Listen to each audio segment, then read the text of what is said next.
সম্প্রতি প্রাকৃতিক দূষণের হার অত্যন্ত বৃদ্ধি পেয়েছে। উফ, চারপাশে এত পরিবেশ দূষণ, কিচ্ছু ভালো লাগছে না। তুমি কি সবুজ প্রকৃতির মাঝে ঘুরে আসতে চাও? তাহলে এসো আমার সাথে। হায় হায় হায়, আমাদের সব কিছু শেষ হয়ে গেল। কেউ কি আছে যে আমাদেরকে উদ্ধার করবে এই বিপদ থেকে?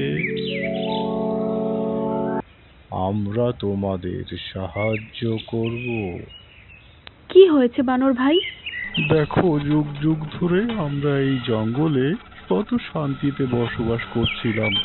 কিছুদিন হলো এই জঙ্গলের সব গাছপালা ধ্বংস করে ফেলছে কিছু যন্ত্র আর জানোয়ার। সর্বনাশ! তাহলে তো ভয়ঙ্কর ব্যাপার। কিভাবে তাকে থামানো যায়? সেটা তো আমি জানি না। ওই খনিতে অনেক রোবটরা কাজ করছে, তারা হয়তো তোমাদের সাহায্য করতে পারবে এই ব্যাপারে। চলো তো ভিতরে গিয়ে দেখে আসি কি হচ্ছে।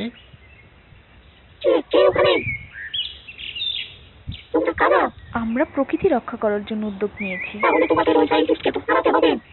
সে এই বনের সমস্ত স্থল সম্পদ, প্রাকৃতিক সম্পদ আহরণ করে নিয়ে তার ল্যাবে গোপন এক্সপেরিমেন্ট চালাচ্ছে। আর সে নিজেকে অমর করার জন্য সমস্ত পশু পাখিদেরকে শেষ করে দিচ্ছে। বনের প্রাকৃতিক ভারসাম্য নষ্ট করছে। তাকে থামাতে পারলে তবে এই বন রক্ষা পাবে, এই প্রকৃতি রক্ষা পাবে। সর্বনাশ! তাহলে তো ভয়ঙ্কর ব্যাপার। কিভাবে তাকে থামানো যায়? তোমরা যদি ওই টানেল দিয়ে সাইন্টিস্টের ল্যাবে প্রবেশ করতে পারো, তাহলে সেখানে একজন গুড রোবটকে খুঁজে পাবে। সেই গুড রোবটই তোমাদেরকে সাহায্য করবে ল্যাব ধ্বংস করতে। কিভাবে ল্যাবে যাব আমরা? আমরা তো পথ চিনি না। চলো তাহলে আমরা টানেলটা খুঁজে বের করি। সায়েন্টিস্টকে তোমরা কোনোদিনও হারাতে পারবে না।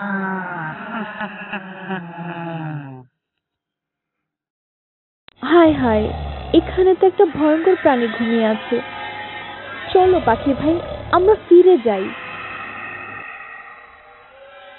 কোথাকার কোন পুচকে পিচ্ছি, আসুক ওরা সব কটাকে আজ শেষ করে দিব। ল্যাবের ওই পাশে তো সায়েন্টিস্ট তার দলবল নিয়ে আমাদের শেষ করার জন্য অপেক্ষা করছে।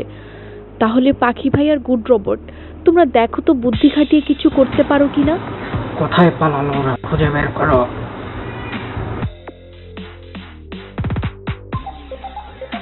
ওই তো গুড রোবটকে আটকে রেখেছে, সুইচ চেপে ওকে বের করতে হবে।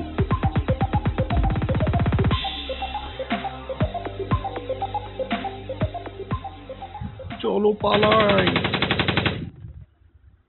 যেহেতু ল্যাবে বিপদ অনেক বেশি, সেহেতু পাখি ভাই আর গুড রোবট গিয়ে বমের সুইচটা চেপে দিয়ে যদি পালিয়ে আসতে পারো খুব তাড়াতাড়ি, তাহলেই আমরা ল্যাবটা ধ্বংস করতে পারবো। হতচ্ছাড়া দল, ওকে ধরো, ওকে ধরো।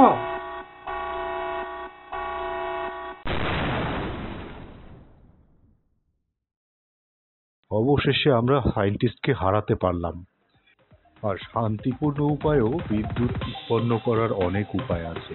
এরকম হাইড্রো ইলেকট্রিক পাওয়ার প্ল্যান্ট দিয়েও কিন্তু বিদ্যুৎ উৎপন্ন করা যায়। এই জন্য প্রয়োজন আমাদের সদিচ্ছা ও সকলের ঐক্যবদ্ধ প্রচেষ্টা।